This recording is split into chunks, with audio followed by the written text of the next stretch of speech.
The first time I learned that silence can cost money, I was staring at a wall that was not supposed to breathe. My name is Mara. I was in my mid-20s, newly hired as a junior strategist at Brightforge Creative, a marketing firm that sold confidence in glossy packets. I had been there a few months, long enough to memorize the office soundtrack.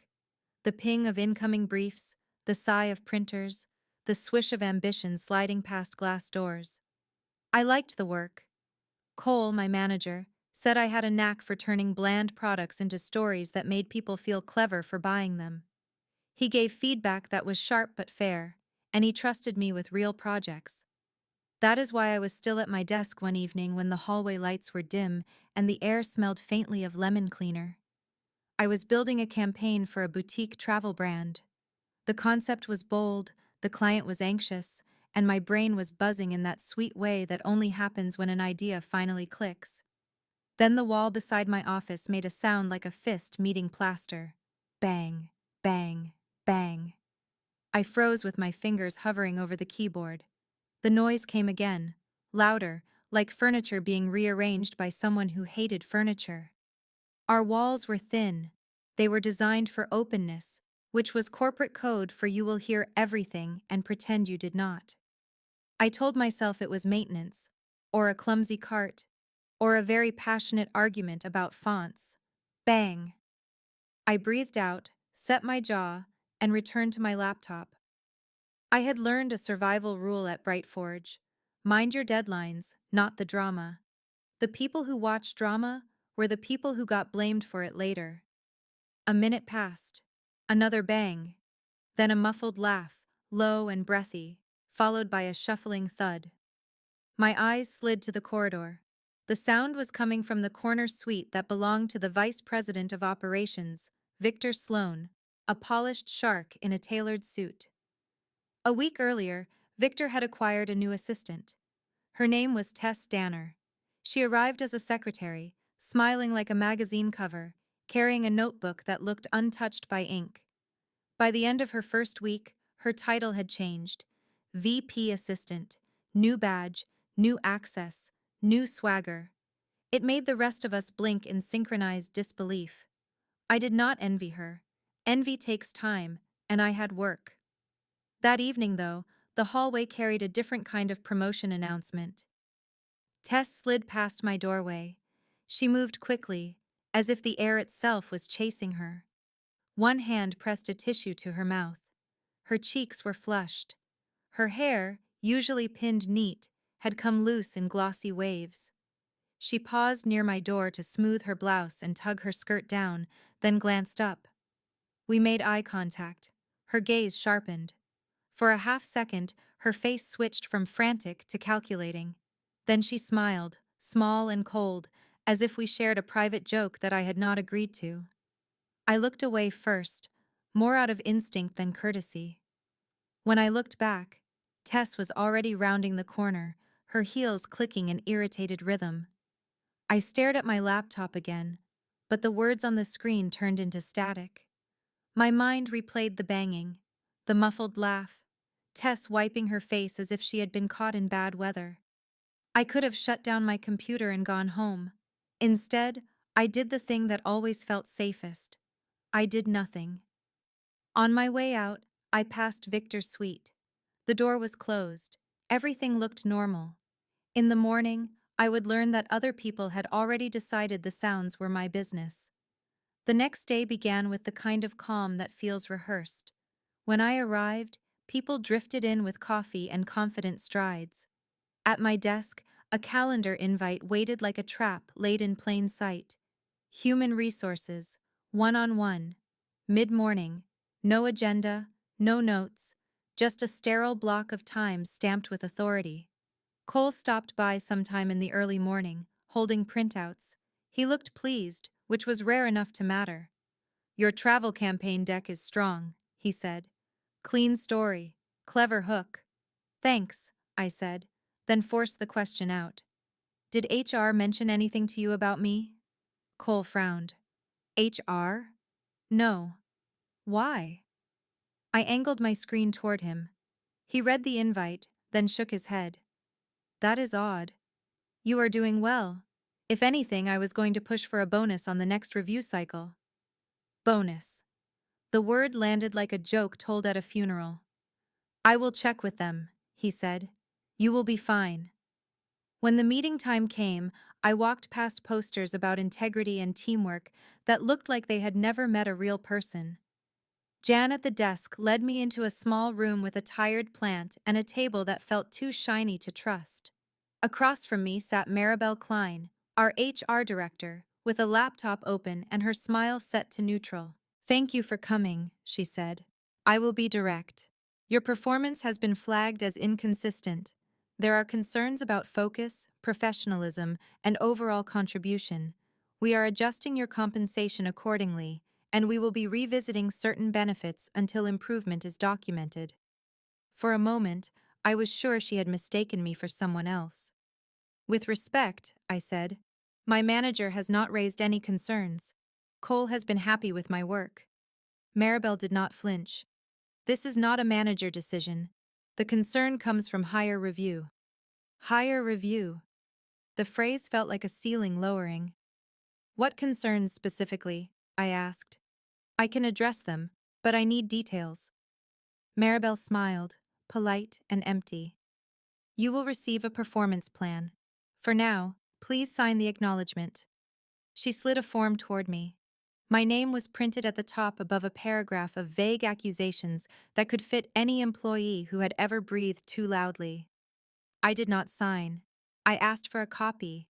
I asked for evidence. Maribel repeated herself like a recording.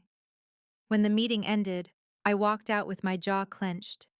And there, leaning against the wall as if she owned it, was Tess Danner. She watched me like a cat watching a mouse discover the trap. I intended to keep walking.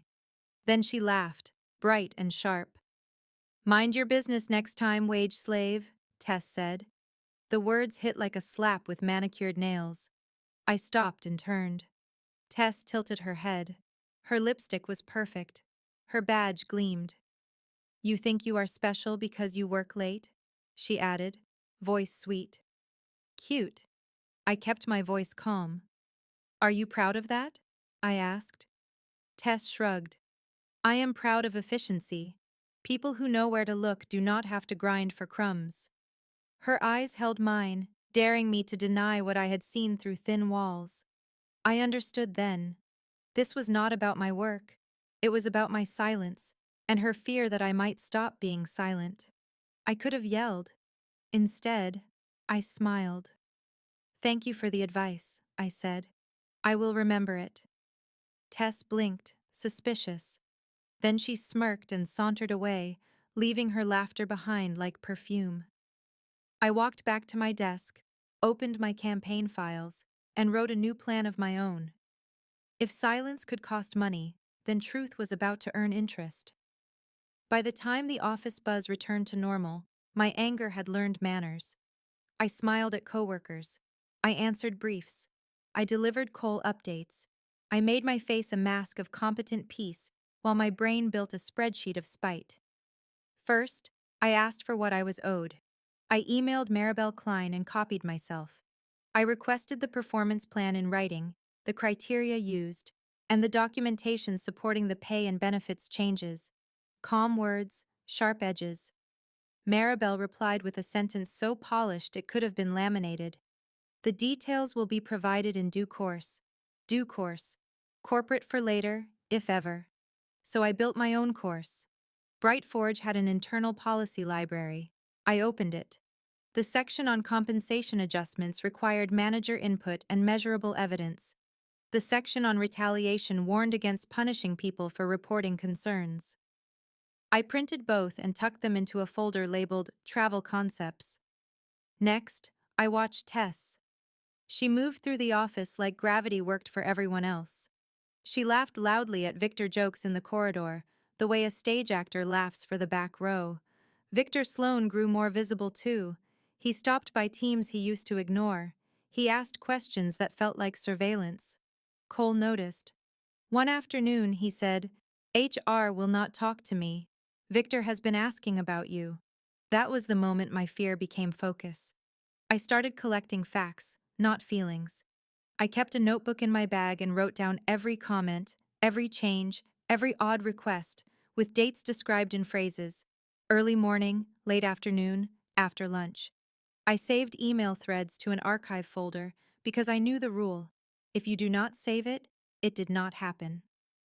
In the break room, I met Ezra from finance, a soft-spoken man who drank tea like it was a moral choice. "You look like you are chewing glass," he said as I stirred coffee I did not want. I told him my pay had been cut without manager input. Ezra frowned. That should not be possible without approvals. He asked for specifics. I showed him the form Maribel had tried to make me sign and the policy pages. Ezra breathed out slowly. "There are approval codes for compensation changes. If yours changed, someone entered a trail." A trail. The word tasted like a map. "Can you see who did it?" I asked. "Not directly," he said, "but I can tell you which department submitted it." Later that day, Ezra slid a sticky note onto my desk as if it was a casual reminder. On it, OPS, Operations, Victor Domain. My stomach tightened, then steadied. Tess had promised efficiency. This was it. A short path through the right office door. I thanked Ezra and promised nothing except discretion. Then I visited the building security desk. I did not demand footage. I asked about procedure.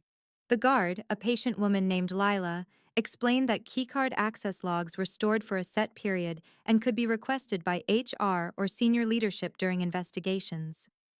Investigations, I repeated. "Yes," she said. "Anything serious.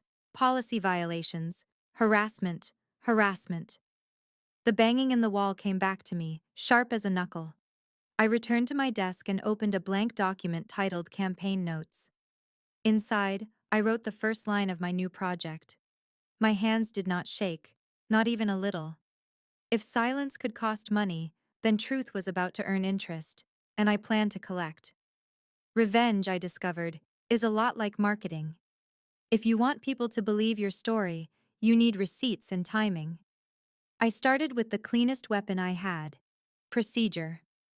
I filed a formal request with HR for a review of the compensation change, citing the policy language I had printed. I also filed a complaint through the ethics portal, keeping my language clinical. Retaliation concern, unexplained compensation adjustment, hostile comment in corridor, request for documentation. The portal auto-replied with a case number. It forced the company to create a file, and files have gravity. Cole backed me quietly. He emailed HR that he had not approved any performance action and asked for documentation. When Maribel tried to stall him with vague phrasing, he replied, "Provide the documentation or reverse the action." Then I did the second thing marketing teaches you: know your audience.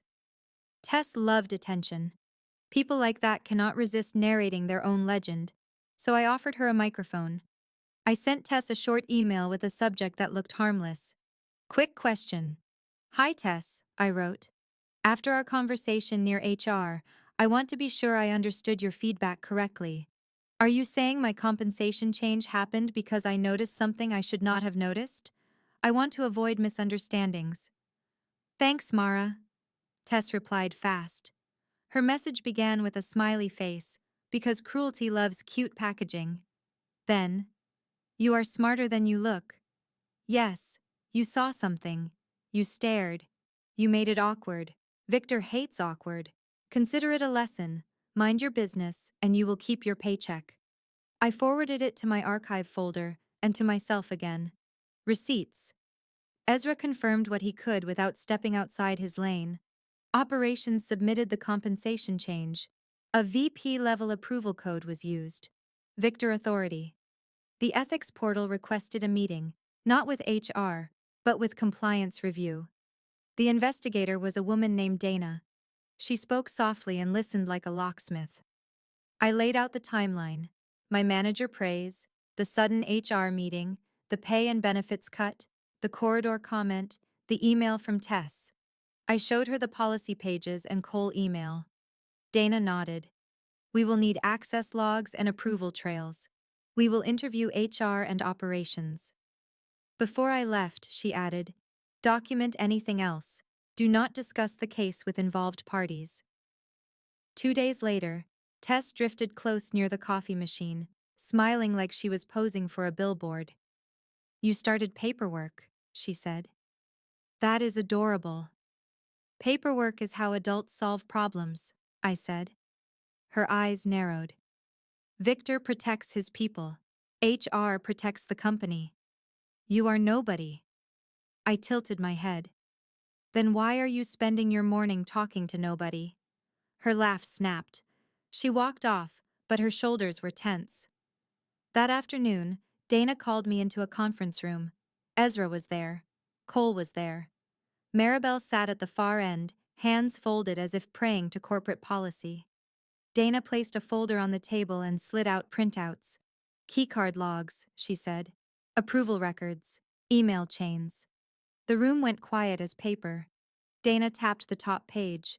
The log showed late-night entries into Victor's suite, followed by Tess' badge minutes later, a pattern repeating on several evenings. Next to it, an approval sheet displayed the code used to alter my pay, submitted after one of those nights. Dana did not say the word affair or coercion. She did not need to. The document spoke in plain ink. We will wait for Victor and Tess, Dana said. They are on their way. My pulse steadied into something cold and bright. The headline was finally writing itself. Victor Sloan arrived with the confidence of a man who had never been told no. Tess arrived half a step behind him, chin lifted, wearing triumph-like jewelry. She glanced at me and smiled as if paper could turn into confetti. Dana stood. Thank you for joining, she said. Please sit. Victor did not sit at first. Why am I here? He asked. Dana slid the printouts across the table. We are reviewing an ethics complaint involving compensation retaliation and misuse of approval authority. A misunderstanding, Victor said, already smiling. Tess added, Mara is sensitive. She overreacts. Some people are not built for pressure. I folded my hands and let them talk. Marketing rule: never interrupt a person while they are adding details to your case. Dana tapped the keycard log. These entries show repeated after-hours access to your suite, followed by Ms. Danner access minutes later. Several of these nights precede internal actions taken against Ms. Lark. Victor tried for charm. I work late. My assistant supports my schedule. Dana turned a page. This is the approval record for Ms. Lark compensation change. Operations submitted it. A VP-level code authorized it. Your code. Victor's eyes flicked to Maribel. Maribel stared at the table. Tess leaned forward. That code could have been used by anyone. Dana nodded. Then she lifted my email chain with Tess' message and read the lines about minding business and keeping my paycheck. Tess' face drained. That email was private, she snapped. It was sent on company systems, Dana said. It is within scope. Victor cleared his throat. We can reverse the adjustment and move on. Cole spoke, voice steady. Reverse it with back pay, restore benefits, and clear her record. Put it in writing. Victor turned on him. You do not dictate to me. Ezra slid another page forward. Compliance has already flagged this for executive review. There are irregularities in operations approvals beyond this case. I am required to report them. Victor stiffened.